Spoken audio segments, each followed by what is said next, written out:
நீங்கள் கேட்டுக்கொண்டிருப்பது பிஜிபி சமுதாய வானொலி நிலையம் பண்பலை ஒலிபரப்பு 90.8 தொட்டதெல்லாம் ஹிட். நேயர்கள் கேட்டு ரசித்துக் கொண்டிருப்பது பிஜிபி சமுதாய வானொலி 90.8. நேயர்களே, இன்று உலக இரத்த கொடையாளர்கள் தினம்.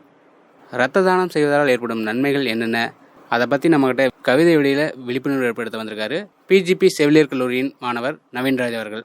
வாங்க நேயர்களே, அவருடைய கவிதையை நம்ம கேட்டு பயன்பெறுவோம். வணக்கம். இரத்த தான தினமான இன்று உங்களுக்காக ஒரு கவிதை.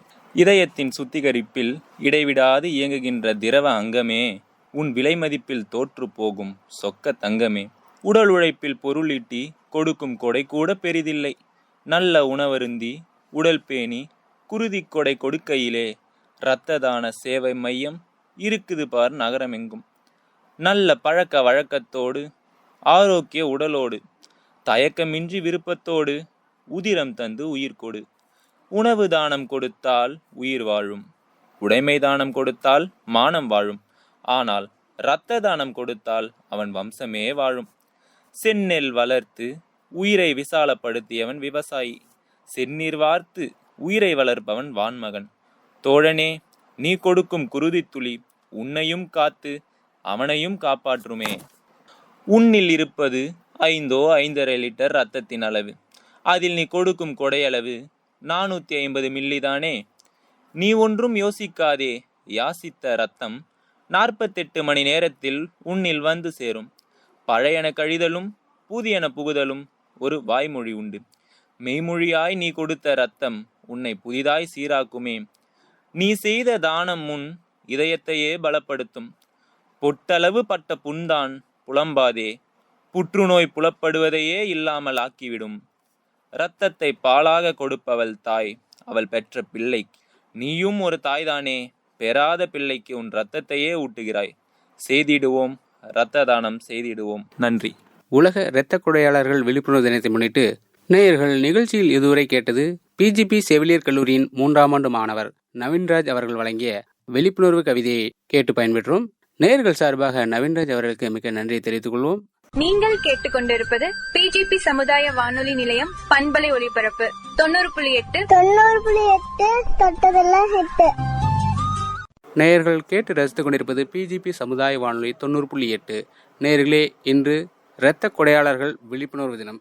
இரத்த தானம் செய்யறதுனால ஏற்படும் நன்மைகள் என்னென்ன, நிறைய கருத்துக்களை நம்மளோட பங்குக்கு வந்திருக்காங்க பாவனா அவர்கள். வாங்க நேயர்களே, நம்ம கேட்டு பயன்பெறுவோம். ரத்த தானம், அதாவது ஒவ்வொரு வருஷமும் ஜூன் 14ஆம் தேதியை ரத்த தான நாள், வேர்ல்ட் பிளட் டோனர் டே. இது இப்போ ஆரம்பித்து 20 வருஷம் ஆயிடுச்சு. எல்லாருமே முடிஞ்ச அளவுக்கு பிளட்டை டொனேட் பண்ணி பல உயிரை காப்பாற்றிட்டு இருக்காங்க. இதில் இந்த வருஷத்துக்கான தீம் அப்படிங்கிறது என்னன்னு பார்த்தோம்னா, give blood and share life, அதாவது ரத்தத்தை கொடுத்து மற்ற வாழ்க்கையை பகிர்ந்து கொள்வோம். இதுதான் இந்த வருஷத்துக்கான தீம். பிளட் டொனேஷன் சொன்னாவே நம்மளுக்கு நிறைய பேருக்கு நிறைய சந்தேகம் வரும். யார் யார் பிளட் டொனேட் பண்ணலாம், யார் யார் பிளட் டொனேட் பண்ணக்கூடாது அப்படின்னு நம்மளுக்குள்ள நிறைய கேள்வி இருக்குது. முடிஞ்ச அளவுக்கு ஸ்கிப் பண்ணாமல் கேளுங்க. ஃபஸ்ட்டு, நம்ம எதற்காக பிளட் டொனேட் பண்ணலாம்? பேசிக்கலி சொல்லப்போனால் ஒரு லைஃபை காப்பாற்றணும் அப்படின்னு சொல்லி நம்ம பிளட் டொனேட் பண்ணுறோம். பட் அது மட்டுமே இல்லை, நம்ம பிளட் டொனேட் பண்ணுறதுனால நம்மளுக்கும் நிறைய நன்மைகள் இருக்குது. அதில் என்னங்கிறத ஒரு சில நன்மையை நான் இப்போ சொல்கிறேன். ஒன்று, ரத்தம் ஓடுறது சீராகும். இன்னொன்று, நம்மளுக்கு மேக்ஸிமம் கார்டியோவாஸ்குலர், அதாவது என்ன சொல்கிறதுனா இதய நோய் வராமல் தடுக்கிறதுக்கு வாய்ப்பு இருக்குது. யார் யாரெல்லாம் பிளட் டொனேட் பண்ணலாம் அப்படின்னா, இப்போ ஒருத்தவங்க பிளட் டொனேட் பண்ண போகிறாங்க அப்படின்னா அவங்க வெயிட் 50 kg இருக்கணுங்கிறது கம்பல்சரி. அதே மாதிரி அவங்களோட ஹெச்பி லெவல், அதாவது ஹீமோக்ளோபின் லெவல் எவ்வளோ இருக்கணும் அப்படின்னு சொல்லி பார்த்தோம்னா 12 பாயிண்ட் இருக்கணும்னு சொல்கிறாங்க. இந்த ஹீமோக்ளோபின்ங்கிறது என்னென்னா, அது பிளட்டில் இருக்கிற ஒரு வகையான செல் தான். நம்மளுக்கு எப்படி தெரியும் அப்படின்னா, நம்ம பிளட் டெஸ்ட் எடுக்கிறது மூலயமா நம்மளுக்கு தெரிஞ்சுக்கலாம் நம்ம பிளட்டில் எவ்வளோ இருக்குன்னு. அதை நம்ம போய் பிளட் டெஸ்ட் பண்ணாவே நம்மளுக்கு தெரிஞ்சிடும்.